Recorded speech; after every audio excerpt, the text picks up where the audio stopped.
Hello, beautiful people. Welcome to episode 2 of the Sacred Wisdom Wellness Podcast. Hi, I'm Jessica Graham Robinson, and today we are going to be talking about something I believe has been deeply misunderstood in our culture. It is a transition that every woman goes through in her own time, and it is one that we have been taught to believe is something to fear, something to fix, something to manage, or something to hide. And if you haven't guessed it, I'm talking about perimenopause. And I want you to see it. I invite you today to look at it in a completely different light than you may have thought about it before. So, we were never meant to fight our way through midlife with fear in our hearts and prescriptions in our purses. Perimenopause is not a disease. It's not the end of your beauty, your vitality, or your worth. It's a sacred rite of passage, a threshold into a season of deeper wisdom, of freedom, of self-responsibility.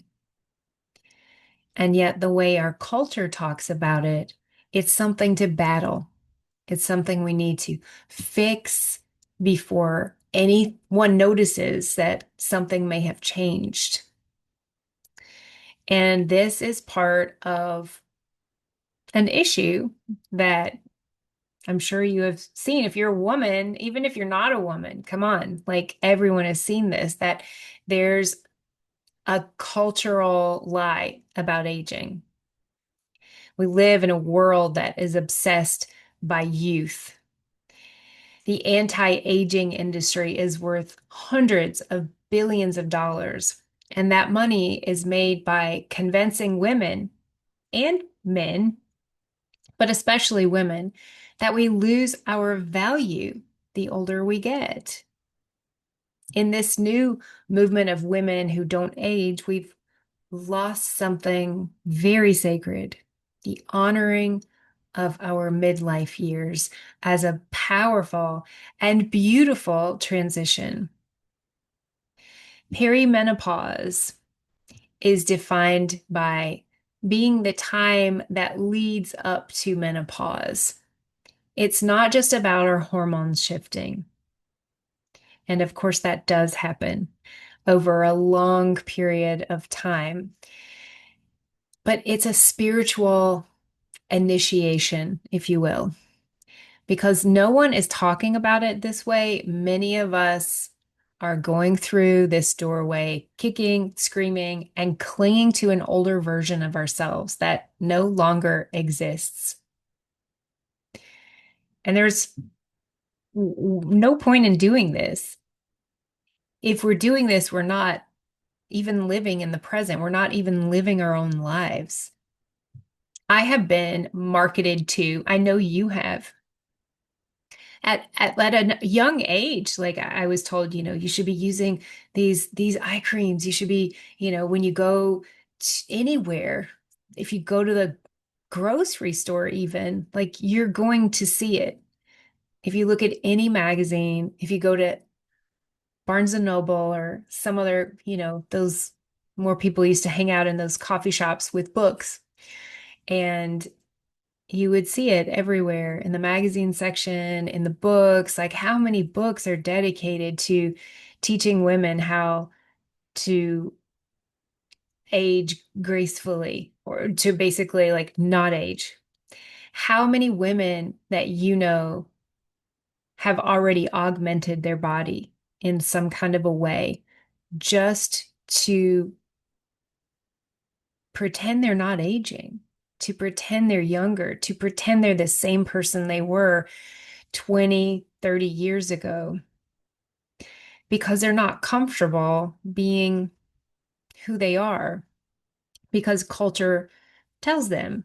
that they're not. And because maybe they lack the confidence because they see other women around them making those same choices. Maybe that's you seeing other people around you making those choices to change their bodies in ways that make them inauthentic,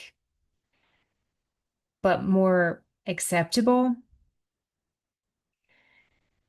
Here's what happens when we resist the transition. We often suffer more. We overwork ourselves to keep up with the same pace we had at 25. Women are medicating away symptoms with one size fits all solutions like HRT without addressing the root cause. They push their bodies to look the same, feel the same, act the same. And in doing so, we miss that sacred invitation to slow down, to listen, to honor the changes that are meant to happen. You don't go from, we celebrate every birthday from the time someone is born. Like, look at you, you're one, look at you, you're five. Woohoo, you made it to 10, to 18, to 21, to then all of a sudden, when you're in your 30s, people start lying about their age. People start pretending they're forever 29 or 39 or whatever the thing is. You're not supposed to have the same energy your whole life as you did in your 20s. This season is different for a reason, and it's a gift. And I want more women to be able to see that, to honor the transition, because you're not meant to go from 29 and be 29 for the next 40 years and then die. That doesn't make any sense. You're not supposed to be competing with women and their youth, women of, 18, 19, 26, 27. That was just a time in your life. Ayurveda has a perspective on the seasons of our life. And this time in a woman's life and a man's life, for that reason, for that matter, is called the Vata season of life. And it's the time when air and space energies increase. Vata is air and ether or space. And so when you have air and space come together, the thing that you see in life that most mimics that is wind. So you could say it's like wind. Wind is when it is void of other things, just those two elements. Wind is dry, it is light, it is cold or cool. It can be very, make you very cold, but it's mobile, dry, light, and mobile and cold. And just like in autumn, you often see that, and sometimes spring, but specifically autumn is when you have that dryness. It's a time in your life, just like that season in every year, where we need to slow down, where we reflect on the things that we've learned. We need to take time to do that. We need to let go of things that no longer serve us. We need to simplify. We need to refine. I want you to think of a woman like the epitome of a graceful, beautifully aging woman. And you've heard it said, like people, I've heard it said that that woman, like that gracefully aging woman, is like a fine wine, that she gets more complex, deeper, and more beautiful with age. And that's what I'm looking for. That is not, I'm not looking to be a 26-year-old. I don't want to be my 26-year-old self because she did not have it together. Because when I was younger, even in my 30s, even in my earlier 40s, I was still in a period of life where I had habits, beliefs that were holding me back because I was so worried about what other people might think. And that's one of the things that as you get to this stage in your life, you're ready to let go of because that doesn't serve you. That keeps you from being inauthentic. It keeps you from being authentic, rather. It keeps you inauthentic. In the same way that when you're younger, like if you're seeing all these people doing all of these things to augment their bodies and stay young, that's what they're doing. They are deflecting this beautiful part of life, this beautiful lesson that has come around for them and is waiting for them to embrace. And when we don't do that, we stay stuck in those old patterns. So now I'm talking about the philosophical and the emotional piece, but there's a lot to talk about in regards to the other part too, the other pieces of health, and we can talk about those. But this time of life, we really need to be prioritizing and making space for spiritual connection. And I would argue to say that we would want to do that at any time and every time of life. But specifically, this is the time of life where we have probably finished with some of those pitta times of life is a middle stage of life, the pitta season of life. That's the stage where we're constantly going and doing and moving, and we're trying to prove ourselves and we're trying to build this life. So when we get to the Vata season, that piece is coming to an end. It doesn't mean we're not doing those things, but the striving, the pushing, the constant like looking for achievement and production, that time in our life is coming to a close because we need to change our focus for physical, emotional, and spiritual reasons. So when we approach this time with care, this season can bring an immense amount of clarity, of intuition, and of freedom that you didn't have access to in the earlier decades in your life because you were too busy with all of the other things and wondering about what other people were thinking. So I want to go back to, I want to continue on this path with talking to you about this emotional spiritual piece, but I also want to say that in a different episode, we will break down more of the physical pieces because I really do want to get into that. There are so many myths out there about what is going on in a woman's body and what is needed during this time. So, without going too deeply into that piece right now, I will save that for a different episode. I just want to really keep the focus today on offering this as a window of time, as an initiation, as a sacred rite of passage, something that you really want to think about embracing and not resisting, because this is part of growing up. It really is. It's part of you growing up. So when we resist this beautiful stage of life, we're staying stuck. We're staying stuck. We're missing out on adulthood. Remember when you were in your 20s and you got to a point where you were like, am I the adult now? I don't feel like an adult.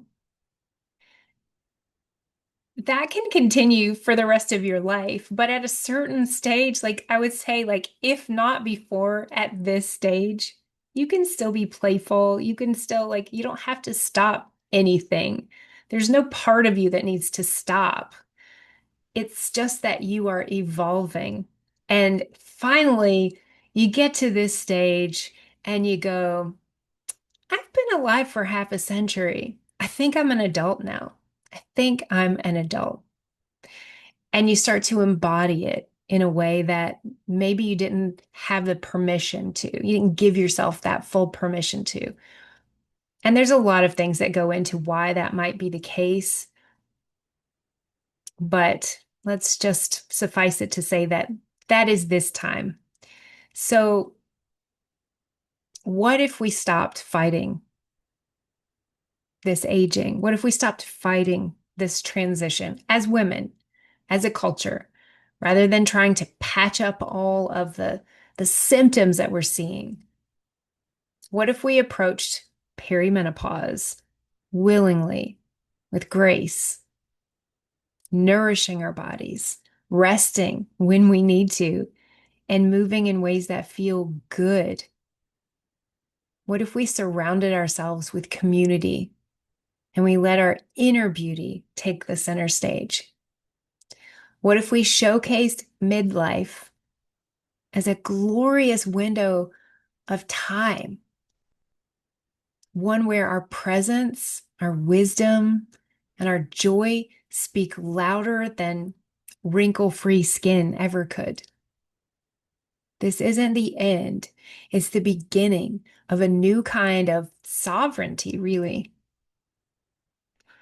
Midlife, this is what I really want you to get. Midlife isn't the end of your vitality, it's the beginning of your sovereignty. All of those symptoms that people are dreading, that you only hear about a few of them as a younger person.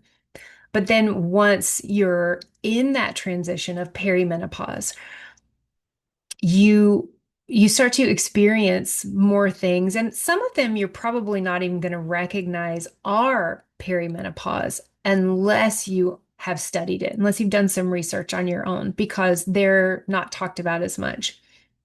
But even the ones that you hear about, the ones that you start to experience, like there is a temptation to mask these symptoms.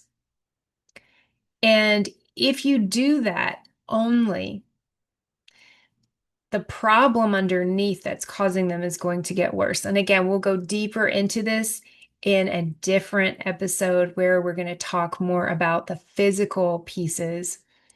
But I just want to just let this be an invitation again for you to look at things a little differently, to wonder if some of the things that you feel, some of the things that you experience in your body are telling you something. And maybe, just maybe, the answer is to slow down and look at them rather than pushing them away, rather than deflecting or masking or sweeping them under the rug or pretending they don't exist or thinking you have to just overhaul everything and pretend you're in your 20s again. Because none of those is going to actually take you smoothly through this transition. They're just going to keep you stuck. If these ideas, if this conversation resonates with you at all, I would love to invite you to watch a 5-part video series on menopause and perimenopause, where I walk you through each stage of this transition.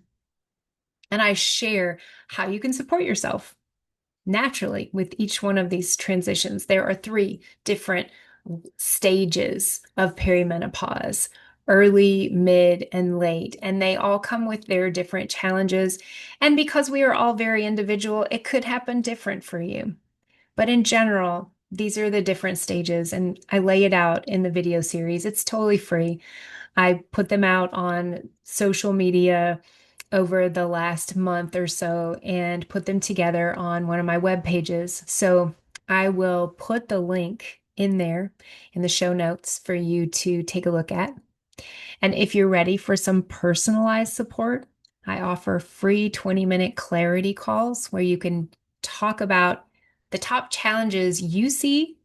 And then I, as a holistic Ayurvedic practitioner, will tell you what I see from my perspective. And we can talk about whether the kind of support I offer is what you're looking for and if we're a good fit. Because you don't have to walk through this season feeling lost or alone. There's so much beauty here if you're willing to embrace it. Until next time, take a deep breath And remember, your body's wisdom is your greatest guide. That and God. Namaste.